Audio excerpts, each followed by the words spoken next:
What's up? This is a new experience for me. I just recorded like a fucking 12-minute review of this record, and my phone just stopped recording like 30 seconds in. Little disheartening, but maybe I can try it again and keep it a little more concise. Time will tell. Today I'm going to talk about the new Paysage d'hiver. Paysage d'hiver. Paysage d'hiver. Paysage d'hiver. Paysage d'hiver. Paysage d'hiver. Paysage d'hiver record, Geister. This record comes hot on the heels of last year's Imvald, which was a fantastic record. Showed up on a lot of year-end lists. I know the length of the record turned a lot of people off. It's 2 hours long, so even I, had some difficulty listening to the full thing numerous times, as much as I do my normal year-end records. Just because it's hard to sit down and engage with one record for 2 hours. I think it easily could have been split up into two records, but that's interesting because I actually think that's kind of what happened here. I'll tell you what I mean. I'll elaborate a bit. I think Imvald and Geister very well could have been written at the same time, and then just intentionally split into two separate records, which would explain a lot because Geister is very different. It's very different from a lot of Paysage d'hiver's other records. Really different than all of them. If you've listened to it, you probably already know what I mean, but, Paysage d'hiver is known for atmospheric black metal, right? Really, really long, dense atmospheric black metal. And he's got some ambient records. He's even got some, death doom tracks in his early catalog, and this record is just nothing like any of that. Of course, it draws on the atmospheric black metal tradition that he's, been a part of for such a long time, for 2 decades now. But this record specifically is very, mid-tempo, almost like rock-oriented black metal.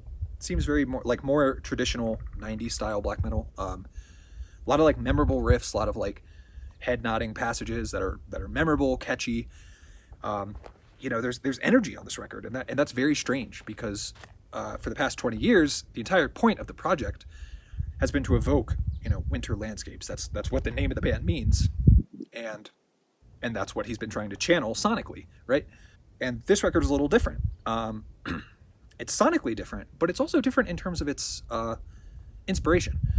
So if you're not familiar, if you're watching this review, you probably are familiar because this band has just blown up since the release of Imvald. But Paysage d'hiver is a solo project from Switzerland, masterminded by Winter. He is a Swiss musician, multi-instrumentalist who is also involved in the project Dark Space, which sonically is pretty similar to Paysage d'hiver. I'd say it's just a little more industrial, I guess, rather than atmospheric and nature inspired. But he's been sort of evoking these winter landscapes for such a long time, and this record is sonically different, as I mentioned, and inspired by a bit of local culture to his area. So as I mentioned, the name of the record is Geister, which is German for ghosts, if memory serves correctly. And another track on this record is called Geister, which is, I imagine, a Swiss German dialect version of the same word. So he mentioned in the press release that this record is inspired by a local festival that takes place in his area of Switzerland, and the mask on the cover of the album is actually what people wear during the festival, or a representation of what people wear during the festival. So it's very, very frightening, very awe-inspiring sort of festival, it sounds like. And I'm wondering if it has parallels to Dia de los Muertos, sort of this life-affirming veneration and celebration of death. I'm very interested in the intersection of anthropology and black metal. I think that's a fascinating way to explore both music and human culture. And I think this is a great representation. What a fantastic concept for a record, Yeah, this record is really special because it has so much energy, and it almost has this not upbeat quality. That's going too far, I think, but it's just sonically pretty different. There are memorable passages, lots of almost halftime drum beats, as you would find in more 90s style Norwegian black metal. The band Cold comes to mind from Norway because they have a similar style of rock inspired memorable black metal, lots of catchy grooves and stuff like that. And that's not to say that none of this record is atmospheric black metal, because there's certainly passages on this record that are. He also, the outro is just like a really long ambient track. But by and large, this record is a lot more memorable, a lot more energetic, like really driving riffs, driving drums. Sonically, sonically it's still pretty similar. I think the drums are still programmed, but they sound better to me. I think they're a little better produced. Additionally, the guitars have a bit more presence, a bit more body. And, he has the same exact vocal style, but I think they're just a little louder in the mix now, which is cool. That makes sense for this style change that he's going for. But yeah, I mean, in general, this record is phenomenal. I cannot say enough good things about it. I think this one will definitely be on my year-end list too.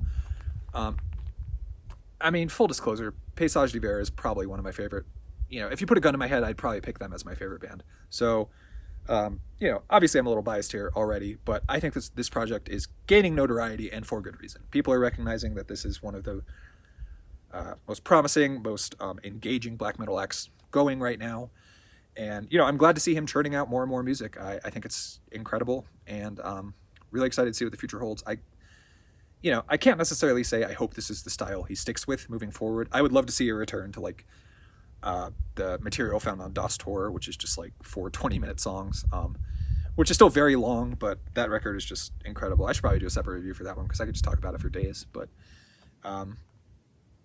yeah, I mean, sorry this is a longer review. I'm trying to keep them short, but as I said, this is one of my favorite bands ever, so I felt a ramble was appropriate here.